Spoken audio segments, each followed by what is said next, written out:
waiting for you, so welcome to you. But they always clap because they're so glad you're here, right? Right now, if you're able, I would invite you to stand and we will sing our way into this morning. I'm not worried about... Whoa, let's make sure and we're in the right key here, folks. This is a perfection-free zone. You know, I was just going to say, one of the things that the live audience doesn't know, too, maybe sometimes they hear it, is that countdown from 10. I don't know about you, but it always feels like I need some sort of graphic that's like, blast off. And we're like, blast off. And then the band comes in. It's, ah. All right, let's try this. One, two. I'm not worried about tomorrow. Today, I declare freedom from yesterday, mistakes of the past. Today all things are made brand new, and don't it feel good to know that all is well and unfolding as it should. All is well, all is well, all is well. Even Spirit is directing me right now. All is well, all is well, all is well, and unfolding as it should. I can change my reality by changing my mind. Perfect peace, joy, and happiness is yours, and it's mine. I am love, and so are you. And don't it feel good to know that all is well and unfolding as it should? Sing it out now. All is well, all is well. Even Spirit is directing me right now. All is well, all is well, all is well, and unfolding as it should. All is well. Here we go. All is well, all is well. Even Spirit is directing me right now. All is well, all is well, all is well, and unfolding as it should. All is well and unfolding as it should.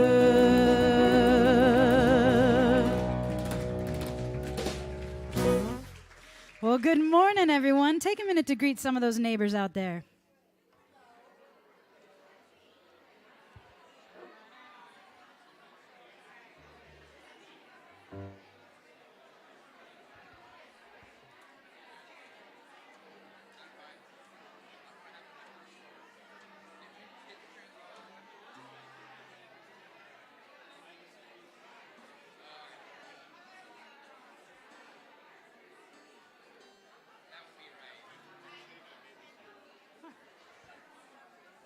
Good. We all should be a half step up from each other. That'd be awesome.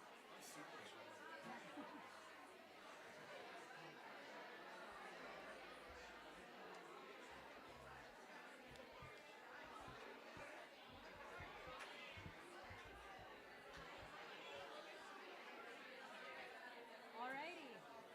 You ready? Okay.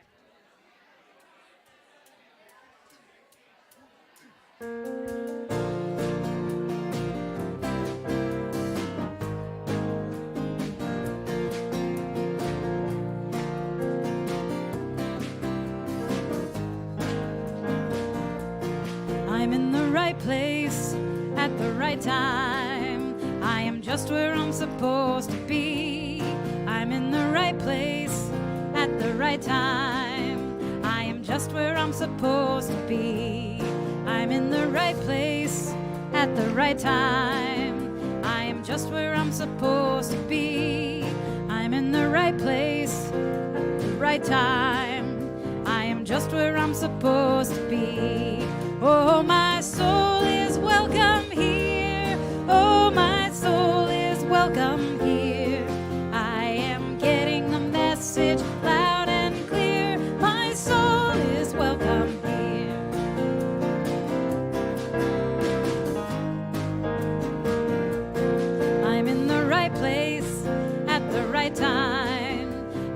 just where I'm supposed to be.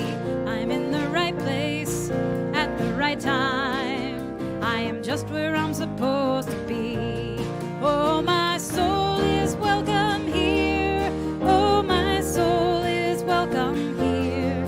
I am getting the message loud and clear. My soul is welcome here.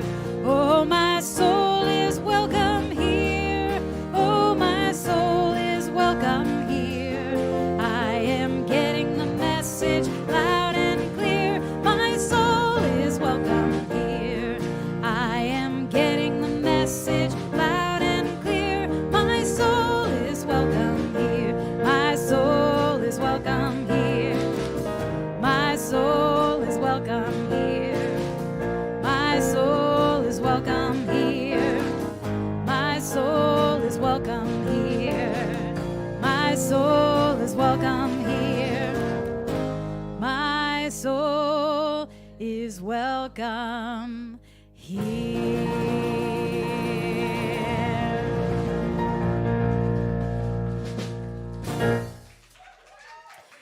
All right, such enthusiasm today. I love it. Well, if we can invite the kiddos up to greet their teacher up here at the front, they get to go outside and enjoy this glorious day together.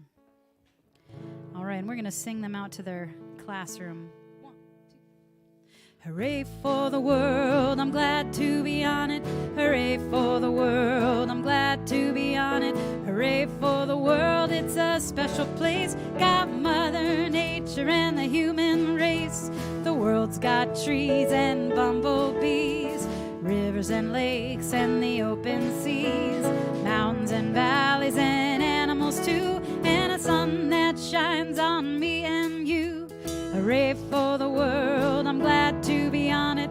Hooray for the world, I'm glad to be on it. Hooray for the world, it's a special place. Got Mother Nature and the human race. We got Mother Nature and the human race. Thank you. Aren't they wonderful? Fabulous, right? Hi, I'm Michael Tatlock. I'm your practitioner of the day. So first of all, please turn off your cell phones or put them on vibrate. Also, I want to recognize our other practitioners of the day, Leo Brody, Wanda Maddox, our meditator of the day, Joanne Allison. So if you see people wandering around wearing this, it is not a fashion statement, people. This is a clue that we are available as practitioners to do affirmative prayer for you. So if there's anything in your life that you want assistance with to help alleviate whatever it is that might be bothering you or bring more good in for you, look for these fashion statements, people. We are available. Also, we're available in a variety of different ways to do prayer for you. We have a prayer vessel back there, so if you don't want to walk up to us and ask us for prayer right afterwards, you can put a written request in the prayer vessel right back on that table there. It looks like an urn, but it's a prayer vessel. You can also go online and use that. See, we're like 21st century. We're cutting edge here. All right. So if you just take a moment, just take a nice deep breath, okay? Let's just settle in. And know with me that right here, right now, there is only one power, one presence, one beingness that surrounds everything and everyone. And that all of us gathered here today in the sanctuary and also online are touched by the love, and we are raised up and open ourselves up to more good of the change that is always present in our lives. And I know as we all gather hands as this community, both physically here in the sanctuary and online, that we start our journey across the bridge of change to a new and wonderful creation that is awaiting us. And I know that this is good. I declare it so. And all I have to do is just simply say, and so it is.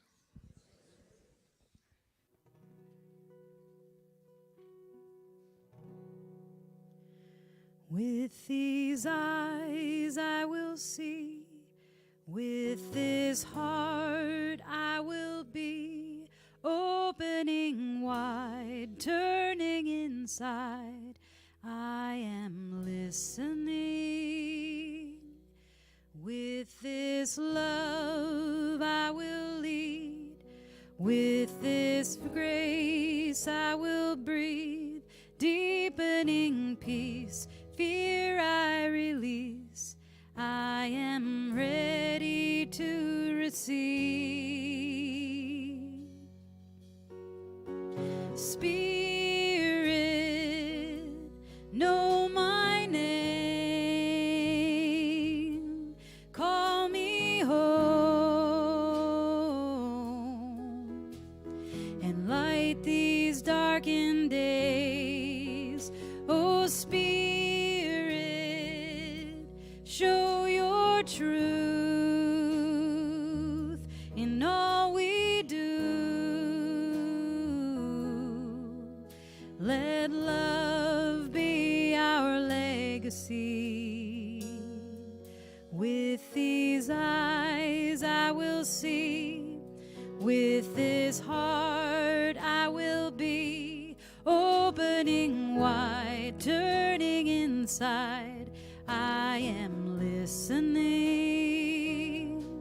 With this love I will lead, with this grace I will breathe, deepening peace, fear I release. I am ready to receive. Spirit, know my name. Call me home and light these darkened days. Oh, Spirit, show your truth in all we do. Let love be our legacy. Spirit, know my name. Spirit, know my name. Call me home and light these darkened days. Oh, Spirit,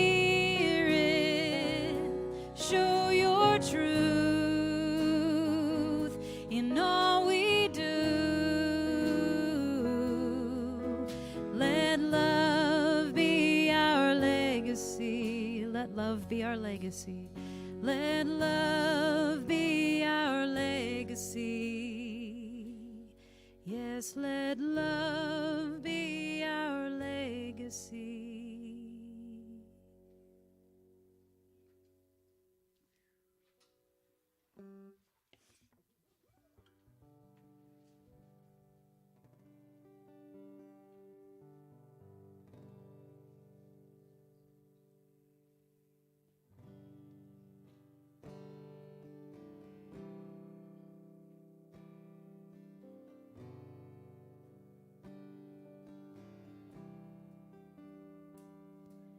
As time has unfolded me, it has revealed to me life's nothing less than sublime. With every thought I make, every last breath I take, may I be gracious and kind. Love, I invite you to open this heart of mine. Love, cover me, light any darkness. Love, cover me, right every wrong. Cause me to see love over hatred. God,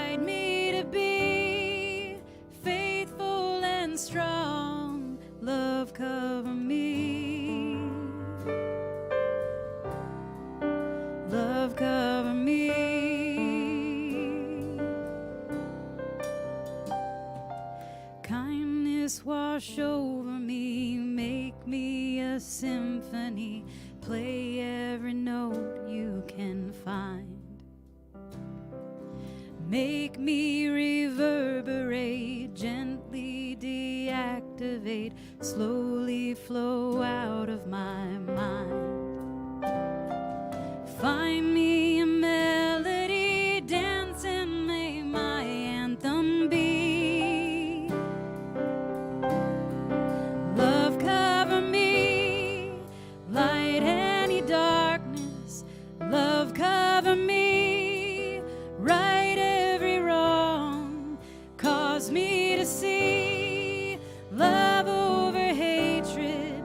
Guide me to be faithful and strong. Love cover me.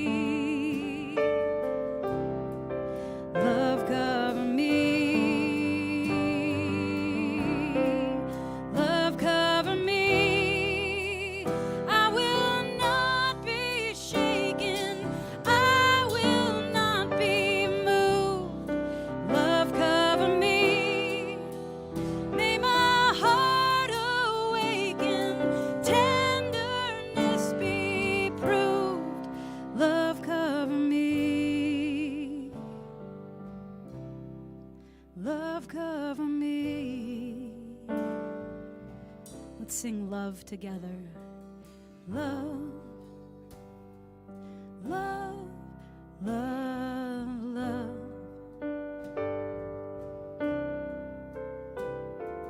Love, love, love, love. Love, love, love, love. I imagine we're sending this out to the very edges of this earth together. Love, love, love, love. Love, love, love, love. Love, love, love, love. Love cover me, light any darkness. Love cover me, light any darkness. Love cover me, right every wrong. Cause me to see love over hatred. Guide me to be faithful and strong. Love cover me. Love cover me. Love cover me. Love cover me. Love, love, love, love. Love, love, love, love. Love, love, love, love. Love, love, love, love.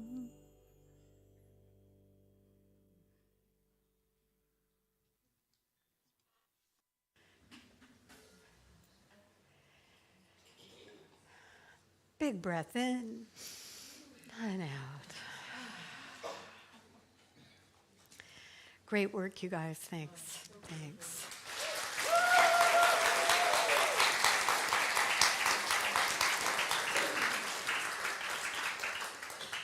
So, this month's topic is contemporary violence and inner peace, and it's a series of talks. So, if you didn't catch last week, it's available on YouTube, and it was thoughts from Friar Thomas Merton. But today, the thoughts are from one of my biggest teachers, the Venerable Thich Nhat Hanh, who was a Zen monk passed away a few years ago. I studied with him for 28 years. And a lot of my colleagues in the science of mind would say, well, are you abandoning our teaching? And my response was, absolutely not. This teaching is foundational. I'm just adding to it. And so my practice with Thich Nhat Hanh has taught me a lot about how to work with violence, believe it or not. And so I wanted to talk about that a little bit today. I'm missing my stage here, so I'm going to move this a little bit, hopefully. That's good. So we have a slide, I think. Here it is. This is from him. Without being peace, we cannot do anything for peace. If we cannot smile, we cannot help other people to smile. If we are not peaceful, then we cannot contribute to the peace movement. And fundamentally, this was his message to all of us from his work in the Vietnam War. You may remember, if you know anything about him, that as a 40-something monk who had been practicing in Vietnam and who created the engaged Buddhism movement that came out of Thich Nhat Hanh's work, he was sitting in the monastery listening to the bombs drop, listening to the screams, listening to the suffering. And in the tradition of Buddhism, often there wasn't this engagement with taking the teaching and moving out into the world. And so he began to move his monks and nuns out to rebuild the huts, to tend the wounded, to try to work with the different sides to manifest peace. And that took him to the Paris Peace Talks, where he met Martin Luther King Jr., who nominated him for a Nobel Peace Prize, and also cost him his ability to go back to Vietnam. For over 30 years, he was in exile. And so he started a monastery in France and continued his work around the world, teaching peace and teaching how to be peace, not just to have peace, which is often thought of as a commodity, but instead to be peace and to have enough people being peace that the tide turns on the violence that we all experience in the world. So that's a synopsis, a bio of him. But today what I wanted to talk about is how you and I can implement some of the teachings that I've learned from him and why they're important. So obviously from the quote that you saw, there's an understanding that things don't change until we do. And it took me, I think I said this last week, it took me a long time to realize that my hope for peace was putting the horse in front of the cart, that I needed to be peace in order for violence to stop. And where is violence? Well, my understanding from living long enough, and maybe you've had this too, is violence is here and in every person. And so there's another quote I brought that says, human beings are not our enemy. Our enemy is not another person. Our enemy is the violence, ignorance, and injustice in us and in the other person. So that was the first teaching that I encountered, was in order to have peace, I needed to look deeply at the places inside me that were not peaceful. And I don't know a single human being really that doesn't have places to work on in this area. I don't know, how about you? I mean, still, there's places that can use my attention and my love in myself to heal and calm and become transformed.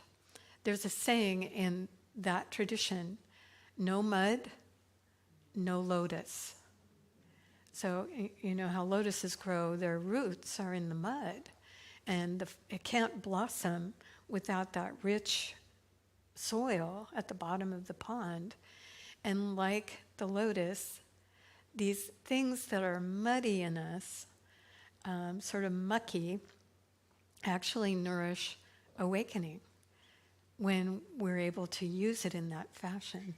So here's a couple of things that I learned. Of course, from the science of mind, we know that our consciousness actually creates our reality. What we dwell upon, we become, right? And not just instantaneously, thankfully, but over time, the trend of our thinking and our acting and our being in the world tends to create circumstances in the outer world that reflect our beliefs and ideas and how we're thinking. So that said, what I learned was that nothing grows, nothing comes into being without being fed in our world. And so love, as our song was, love doesn't just show up usually. Actually, especially in relationships of long term, love is a practice. And it has to be nourished, it has to be fed for it to continue to blossom and thrive and show up. And the same is true in reverse with suffering. We can actually unconsciously be nourishing, feeding our suffering. We can literally feed our anger. I'm sure some of you have been tempted to do that in the last cycle of politics. And it doesn't matter which orientation you have there, it's easy to feed anger. It's easy to feed suffering. It's easy to feed and nourish, I'm right and they're wrong. And you may, if you know me, you may know that I don't do that as much as possible. It's not possible all the time, but it sure is possible to practice that. Not feeding division, not feeding anger, not feeding suffering, my own suffering and other people's. And so to do that means that there's some practices that have to come into being. And, you know, Thai, which was his nickname, Thich Nhat Hanh's nickname was Thai, and it's shorter, so I'm going to use that from now on. It means teacher. Thai brought into the lexicon of the entire world now the term mindfulness. And it's actually overused, so I wanted to just take a moment and kind of tell you what in Thai's world that means. Mindfulness means seeking to remain fully present with whatever we're doing. So, you know, famously he would talk about doing the dishes and being mindful, meaning fully present with the dishes and treating each dish as the Buddha's body and washing the Buddha's body with every plate and enjoying the soapy warm water and et cetera, right? So mindfulness practices is what I'm going to talk about here. One of the things that we can do is we can begin to be mindful of what our mind is saying, what we're actually saying and feeling in our mind. And this, of course, is critical and also part of the science of mind teaching. That's why it never was a conflict for me. These two paths seem to share a lot in common. Why is that important? Why be mindful of our minds? Well, it's a shocking thing to start paying attention to our minds. Actually, our minds have a lot to say that if we actually had a reader board and everybody could see what we were saying in our mind, we wouldn't have any friends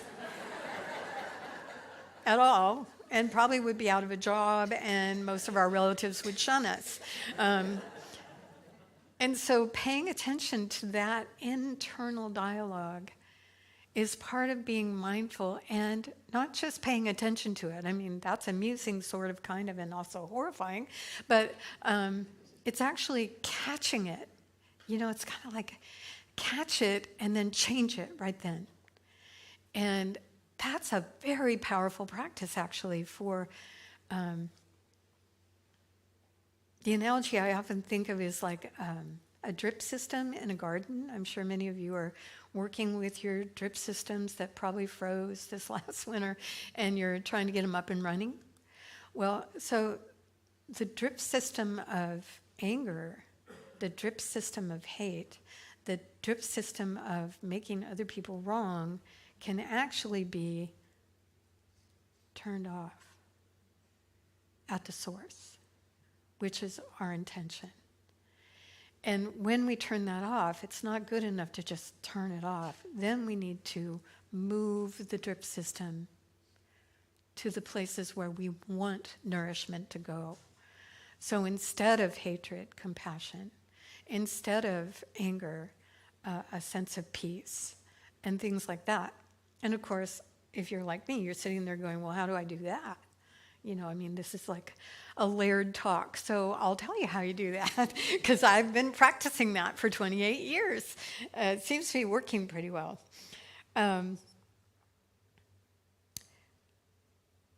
There's so much that I'm looking at all my notes going, well, which part? The way to practice compassion, for me, maybe it's not true for you, but for me, is whenever I encounter another person who is suffering, in whatever way they're suffering, and suffering is this broad category, right? So it could be someone who's very, very sad, who's lost someone or lost a pet. Suffering could mean they've lost their job or their relationship. Suffering could mean that they're violently angry. It could mean that they're mentally ill. It could mean so many things. And in every case, in every single case, the way I practice compassion that I've learned is to not react to the suffering first. That's step number one. And you know what that takes? That takes working with the suffering in me. Because when someone is out there suffering and they come toward me, sometimes they ping the suffering in me, and I don't like it. Have you noticed that? I don't like it at all. And so if I'm not careful, I'll react. And as soon as I react, then the cycle of suffering is now engaged in a much broader way. The wheel of suffering happens. And so the first thing that I learned was, okay, pay attention to what the mind is doing. And when someone is suffering, really pay attention. And when I notice the ping, don't react. Sounds so simple. And it is, actually. Don't react. Does it mean you don't have a reaction? Unfortunately not. Not right at first. You're just not putting it out. But you can't just leave it there, because then you're going to get cancer or something, you know? I mean, you don't want all that crap inside you, right? So all that reactivity has to be dealt with. And so the way we deal with that is, at least for me, I was trained to think of people, direct Thich Nhat Hanh teaching, to imagine them as a 5-year-old child. And how old is your daughter, Lisa?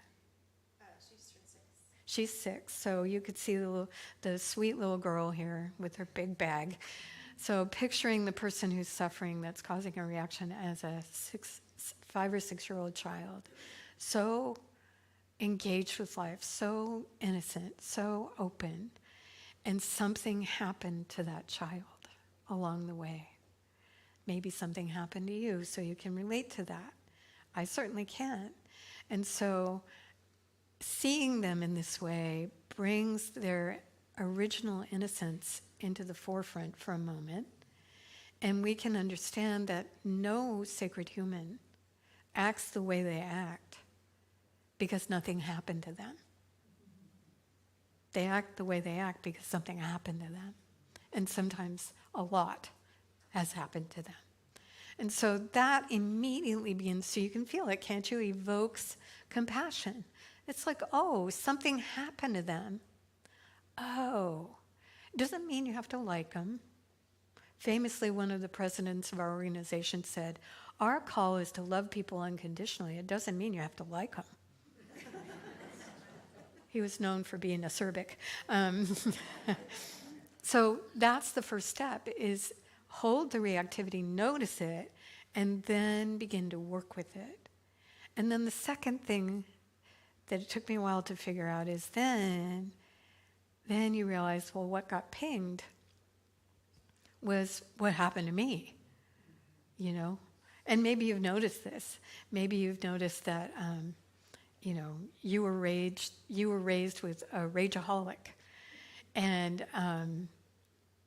lo and behold, in your experience, your boss happens to be, you guessed it, a rageaholic. And so one day the rage is directed at you. And ping, all the childhood pain is right there, and you don't like it. And so it's absolutely, understandable that you would want to take it back, get it back at that person. I'm not doing that anymore. I grew up with that. I'm not doing that. But that just keeps the cycle rolling inside me, right? Inside me. I mean, I love the other person, but really this comes down to, how do we change? How do we become peace? So instead of, I want to go in. And I want to ask the question, wow, that was a big reaction. What's going on? And really bring mindfulness, present moment awareness to whatever the reaction is, to see if we can find the roots of it. And therefore we can understand how to change it, how to work with it, how to elevate it. So that's in a nutshell, that's the practice of how we begin to change. As Michael's prayer so beautifully said,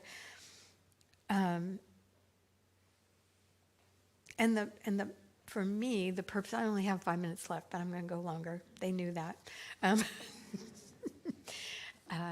The purpose that change in this way serves and has been my motivator is, not only do I blossom and gain tremendous awareness when I am practicing in this way, noticing the things that are troubling, turning off the valve to my reactivity, and not feeding my anger with stories that I don't even know are true. That's another thing that's happening in the global consciousness now, is nobody knows what's true anymore, And so we can feed ourselves any story we want, and there's no knowing. Really, there's no knowing.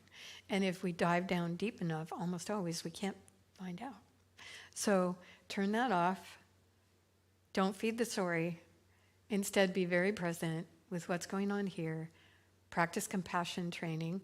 And then as we slowly begin to change, something really powerful begins to happen. We become a healing in the world.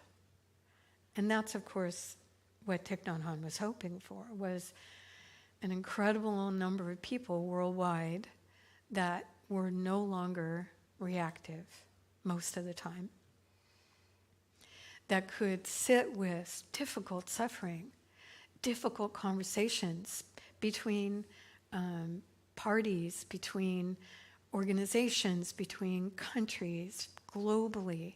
So it's a practice that at its root holds the hope of transforming the world by people being strong and resilient enough to be able to hold the suffering of another country, leader, organization, friend, strong enough to be able to hold it and not react, and actually converse from a position of deep truth, truth-telling, not blaming, but truth-telling. And so when we get to that point, I brought you a story. You may have heard this story. It's a very potent story, very short, But it's about a woman who figured this out in her own way. She wasn't a student of Thais, but this happens all the time. It's just that this tradition is so helpful in figuring out how. So I found myself seated next to an African-American man who'd worked for the State Department in India, but had quit to run a rehabilitation program for juvenile offenders in the District of Columbia. Most of the youths he worked with were gang members who had committed homicide. One 14-year-old boy in his program had shot and killed an innocent teenager to prove himself to his gang. At the trial, the victim's mother sat impassively silent until the end, when the youth was convicted of the killing. After the verdict was announced, she stood up slowly, stared directly at him, and stated, "I'm going to kill you." Then the youth was taken away to serve several years in a juvenile facility.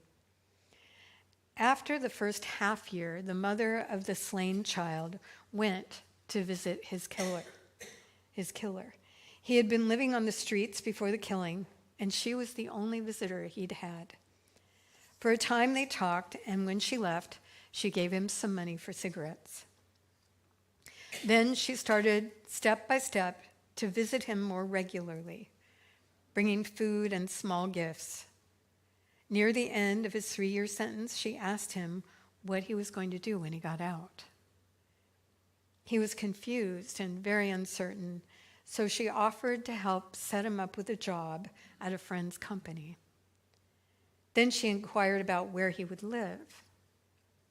And since he had no family to return to, she offered him temporary use of the spare room in her home. For 8 months, he lived there, ate her food, and worked at the job. Then one evening, she called him into the living room to talk. She sat down opposite him and waited. There's that mindful pause, and waited. Then she started, "Do you remember in the courtroom when I said I was going to kill you?" "I sure do," he replied. "I'll never forget that moment." "Well, I did," she went on. "I did not want the boy who could kill my son for no reason to remain alive on earth. I wanted him to die. And that's why I started to visit you and bring you things. That's why I got you the job and let you live here in my house. That's how I set about changing you. And that old boy, he's gone. So now I want to ask you, since my son is gone and that killer is gone, if you'll stay here. I've got the room, and I'd like to adopt you if you let me."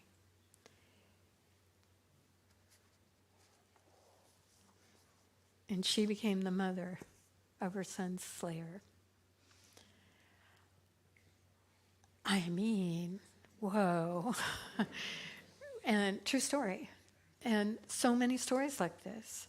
So we as sacred humans are capable of this kind of forgiveness and compassion and intention. We are. But it takes training. It takes the ability to really know what we're thinking and saying and doing and be awake in that long enough to catch ourselves when we think or say or do something that doesn't match how we want to be peace. When I was a therapist, one of the trainings that I had was this training where they were training us to work with couples. No therapist wants to work with couples, just so you know. You may have noticed that. And I did. I really did. And so one of the practices that I've carried into my own life is when you start to say something that you promised yourself you would never say again. Have you ever been in that position? And you find yourself saying it? The practice was this. "Did I say that? I am so sorry. I did not mean that. That is an old, old, old voice. That is not how I really feel. I'm sorry. And then you change it to what you do want to say. Well, you know what? We can do that. We can catch ourselves right in the middle of something unmindful and say, did you see that? I just lost my mind. I'm so sorry. What I really meant to say or do or think was this. We can say it to ourselves, we can say it to our beloved others, and we can actually say it even in our workplace, because most bosses are longing for people to say things like that, really, so that there can be honesty and truth-telling and also compassion. This is actually where the phrase, the perfection-free zone, came from, was this kind of practice. And so why don't I do the bell? Mindfulness bell is ringing. Let us do a prayer. And I think I'm going to do a prayer for being peace. And if you want this prayer to be activated for you, you just say yes as I'm saying the words.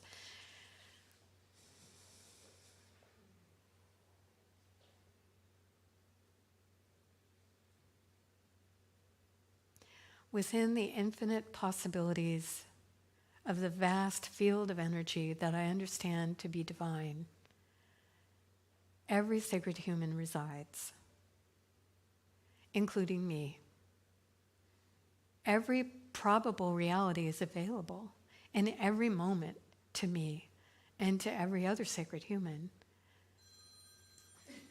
And the trick is to be mindful enough that I actually engage with the reality that I want, not the one that I'm habituated to. And so in this prayer, I accept for myself a rich, full awakening of awareness that allows me to see and feel and understand the internal dialogue and change it. This same deep awareness allows me to listen to what I'm saying and change it when it no longer reflects who I want to be. And the same is true for my actions. This deep awareness now informs my actions, so that in small ways and large, any place where I have been unconscious and possibly unconsciously violent to myself or another, these places are illuminated as if on a bright stage, so that I can see and change. And as I see these things, I don't beat myself up, but instead I'm grateful for the awareness that is now informing me so that I can be a place of peace in the world and in my own living, so that I not only experience peace internally, but I become a place where peace is experienced by others. I'm grateful. Grateful for this bright light of awareness and my willingness to change and open to my truest self. And so it is. Thank you.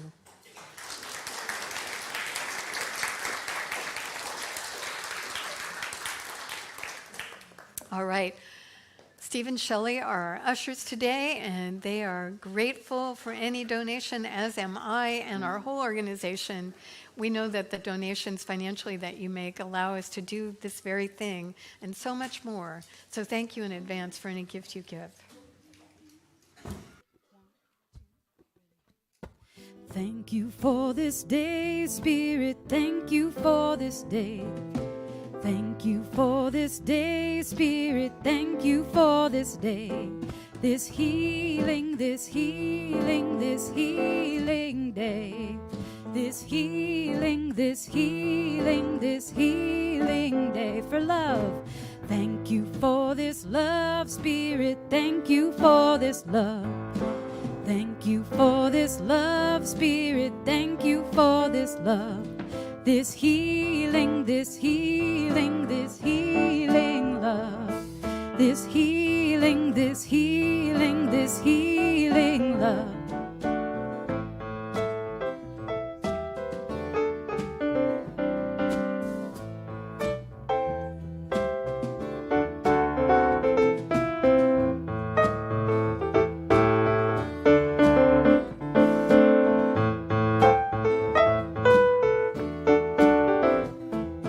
Thank you for this peace, Spirit. Thank you for this peace. Thank you for this peace, Spirit. Thank you for this peace. This healing, this healing, this healing peace. This healing, this healing, this healing peace. Thank you for this day, Spirit. Thank you for this day. Thank you for this day, Spirit. Thank you for this day.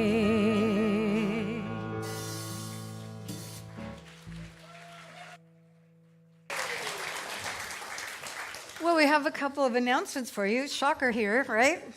But really some very special things. So our teens are going to camp, and they are raising money so that they can do that, and they need you. They do. And there are two ways that they invite you to be part of helping them raise money. One is to participate in this is not your typical trivia day, and this is right after the service on June 23rd.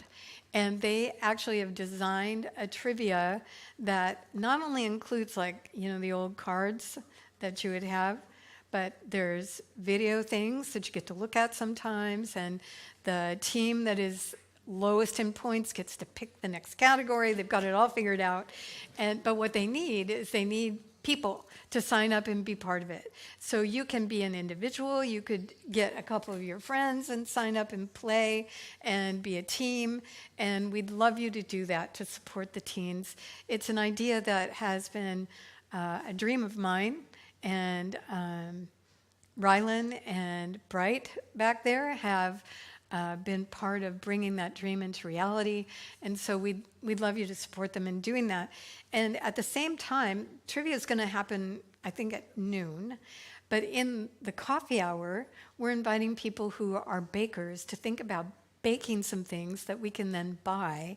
And I had the thought, gosh, it would be great if we baked things that the trivia people could eat, like savory things that they could eat that would sustain them in winning during the trivia. So we would love you to sign up for either being part of trivia or baking or both. And that's back in our classroom, as I mentioned at the very beginning.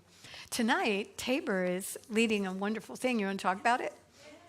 Check 1, 2. Please do join me this evening at 6:30 till 8 o'clock. We're going to be doing another song circle, and it's just a community song circle. We'll be doing some simple songs together and doing some vocal warm-ups. We'll have some percussion and stuff too, but it's just a really awesome time for you to come lift your voice with others or just soak it in and receive it too. But all voices are welcome. So. That's great.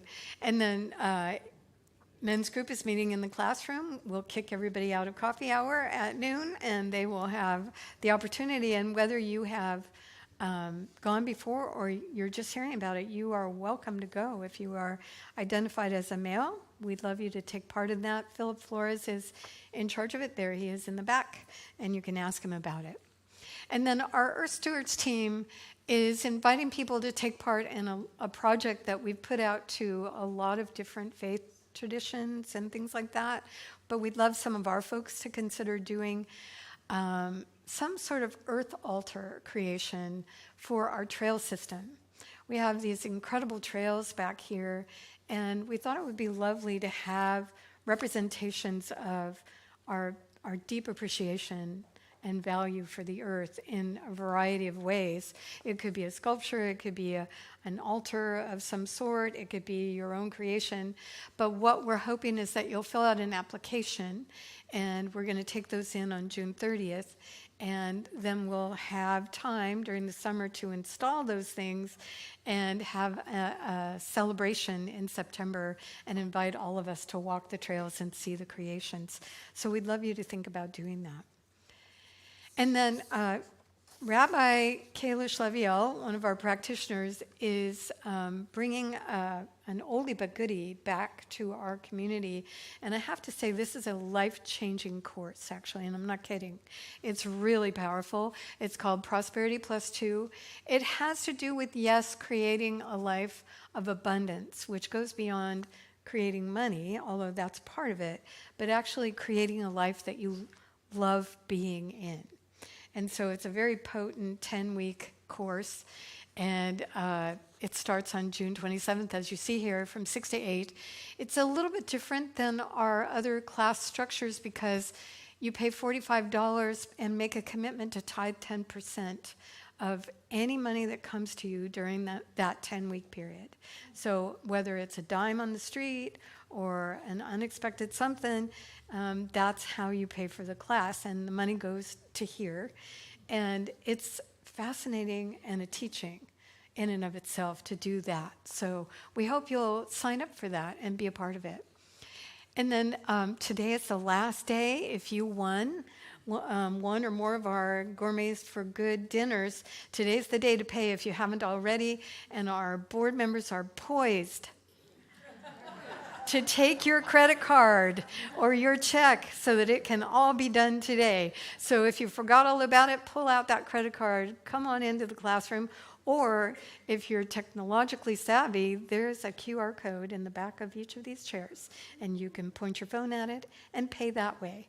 So let us know that you've done that. Thank you. And then here is an exciting new announcement. Our board would love to celebrate our community. And Jean Wilson was actually the inspiration for this, one of our board members. And so the board is financing and preparing the main course, if you will, which is you have a choice of hot dogs, regular hot dogs, or you can choose vegan hot dogs or sausages, we're not sure. And you can choose gluten-free or regular buns. And so we want you to check as many of those boxes when you sign up as possible, because we'll be buying all that. We're also providing drinks and condiments, but what we love is to turn this into a party. So we're hoping you'll bring something too to share with everybody else. So a side dish of whatever you love. It could be anything from, if you're not a cook, I love potato chips, how about you? And, potato salad is always a winner in the summer, or a big watermelon cut up. But if you're a cook, hey, knock yourselves out, bring it to the community.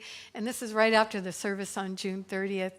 And so we'd love you to sign up and let us know that you're coming. Can you bring your spouse who never comes here, even though you beg them over and over? You can. It would be a good idea. They'd meet a lot of people. Maybe they'd even like us. Who knows? I think they would. You can bring your kids. It's really a community picnic. And so for the kids, we have games and maybe the Kids at Heart, and we have bubbles. So we hope that you will sign up and be part of this and get to know each other. That was our point, is we have a lot of fairly new people as well as all the rest of us that are attending now, and we'd like to get to know each other.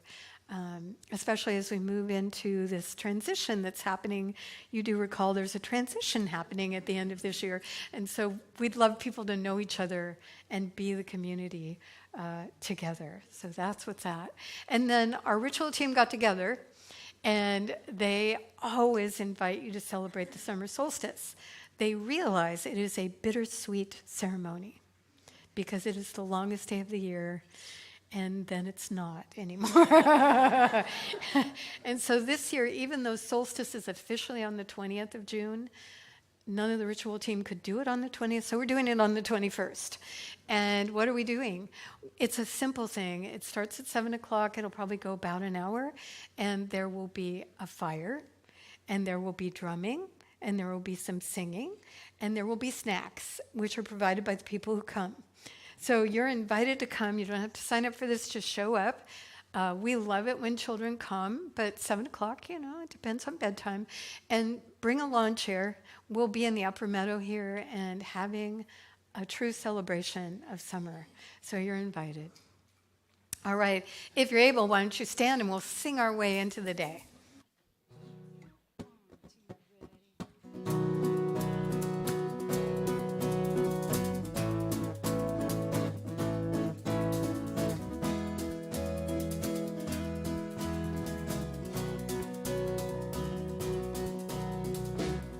Make me an instrument. Make me an instrument. Make me an instrument of peace. Make me an instrument. Make me an instrument. Make me an instrument of peace. Where there's hatred, where there is hatred, I will love. Where there is sadness, I will bring joy. Where there is darkness, I will shine. I am an instrument of peace. Make me an instrument. Make me an instrument. Make me an instrument. Make me an instrument of peace. Make me an instrument. Make me an instrument. Make me an instrument of peace. Where there is hatred, I will love. Where there is sadness, I will bring joy. Where there is darkness, I will shine. I am an instrument of peace. Sing, I am an instrument of peace. I am an instrument of peace. I am an instrument of peace. I am an instrument of peace. So great to see you all today. Enjoy your day, and we'll see you again soon.